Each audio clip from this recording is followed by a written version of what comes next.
A giant tree into an apartment building in Tallahassee and boats in the front yards in Treasure Island.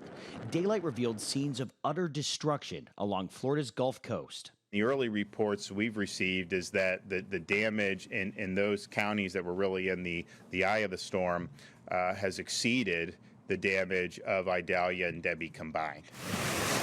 Helene is the third hurricane to hit the Big Bend region in the last 13 months. It came ashore as a Category 4 storm with winds up to 140 miles an hour and storm surge up to 20 feet.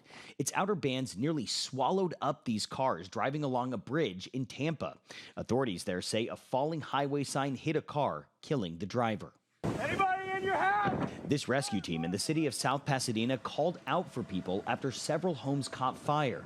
Florida's governor says emergency crews conducted thousands of rescue missions overnight.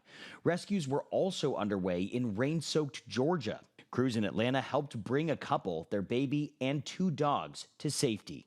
With this one, the vehicle was traveling in through the water, and the vehicle started to float, and it floated off the roadway. They were able to get out of the vehicle and get on top of the vehicle. Helene's high winds also knocked out power to an estimated 3 million customers all across the southeast.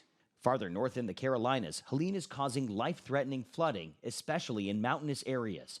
Forecasters expect the large system will continue to weaken through the day. Tom Hansen, CBS News, Tallahassee, Florida.